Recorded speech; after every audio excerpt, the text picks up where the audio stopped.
खबर राजनीतिक गलियारों से है। डोंबिवली में एक फेसबुक पर मोदी जी के आपत्तिजनक फोटो को पोस्ट करने को लेकर बीजेपी के जिला अध्यक्ष नंदू परब और उनके समर्थकों ने कांग्रेस के वरिष्ठ नेता मामा पगारे को नवरात्र की साड़ी पहनाकर उन्हें अपमानित किया है, जिसे लेकर कल्याण डोंबिवली में राजनीतिक माहौल गरमाया हुआ है। जहां एक तरफ कांग्रेस जिला कमेटी की ओर से जिला अध्यक्ष सचिन पोटे ने कल्याण के डीसीपी अतुल झंडे को निवेदन देकर बीजेपी के जिला अध्यक्ष नंदू परब सहित मामा पगारे को साड़ी पहनाकर एक बुजुर्ग कांग्रेसकर्ता को अपमानित करने के मामले में एफआईआर दाखिल करने की मांग की है। वहीं इस घटना को लेकर दलित समुदाय में नाराजगी का माहौल छाया हुआ है। डॉक्टर बाबा साहब अम्बेडकर राष्ट्रीय परिवर्तन पक्ष के राष्ट्रीय अध्यक्ष तथा कामगार नेता नरसिंह दत्तू गाय समुद्र ने अपने समर्थकों के साथ कल्याण बैल बाजार के एएमपीएम अस्पताल में भेंट देकर मामा पगारे की तबीयत का जायजा लिया। उनको भरोसा दिलाया कि इस मामले में कल्याण डोंबिवली का दलित समाज मामा पगारे के साथ है। इस मौके पर डोंबिवली लाल बावटा यूनियन के नेता कालू कोमस्कर भी उपस्थित थे।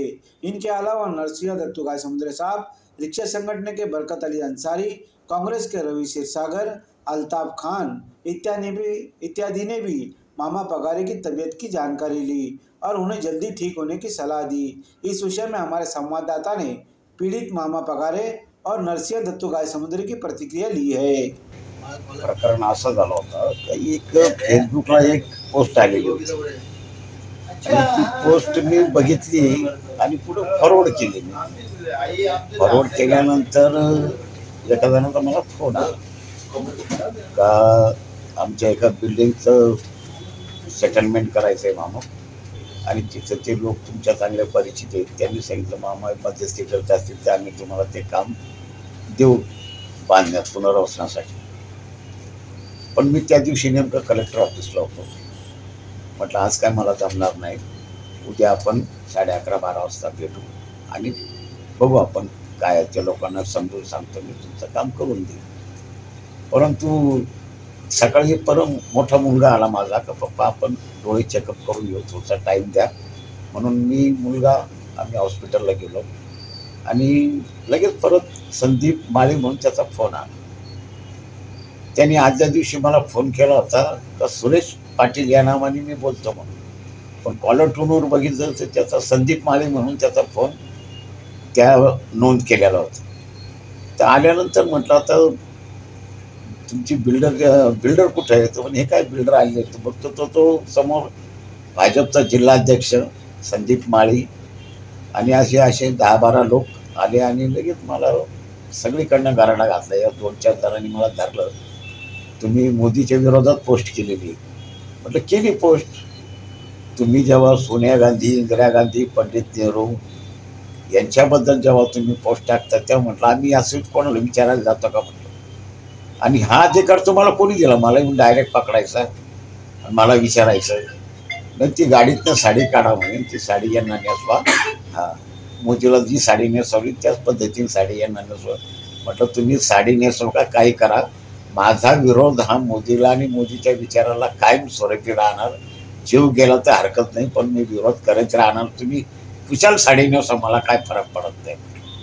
मी कट्टर काँग्रेसचा कार्यकर्ता आहे। देखील मी दुर्गाडी किल्ल्याला जी काँग्रेसने पत्रकार परिषद घेतली होती त्या ठिकाणी देखील सचिन पोटे होते, मी होतो आणि सर्व काँग्रेसचे कार्यकर्ते बरेचसे होते। त्या ठिकाणी मी मामा पगारेंची परिस्थितीबद्दल त्यांना विचारलं। ते बोलले हॉस्पिटलमध्ये आहे, त्यांची परिस्थिती थोडी हलाखीची आहे। तर मग आम्ही त्याच्यानंतर सांगितलं की आपण जर नाही झालं, मला सांगितलं की तुम्ही बी पत्र द्या आणि तुमच्या माध्यमातून तुमचा देखील लढा चालू ठेवा, आमचा तर आमच्या परीनं चालूच आहे काँग्रेसच्या परीनं। तर अशा प्रकारे जर समजा एक संदीप माळी म्हणून एकदम गुन्हेगार व्यक्ती आहे आणि गुन्हेगार व्यक्ती तशाच प्रकारे नंदू परब ही बीजेपीचा कार्यकर्ता आणि मोठा कार्यकर्ता आहे, आता त्याला जिल्हा अध्यक्षपद दिलेलं आहे।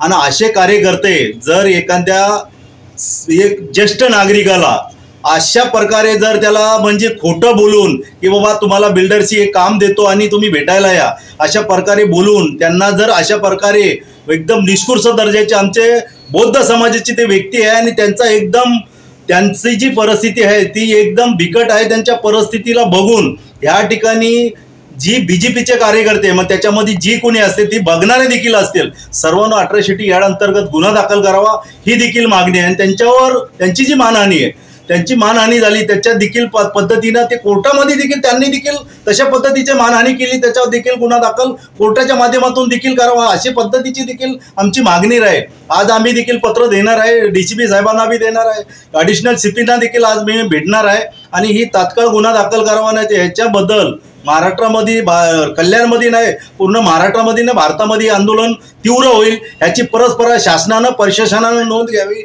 आणि तात्काळ गुन्हा दाखल करून जी त्यांच्यावर अन्याय झाला त्यांना न्याय मिळवून द्यावा अशा पद्धतीची देखील माझी मागणी आहे. इथं थांबतो. जय भीम, जय बुद्ध, जय भारत, जय भीम.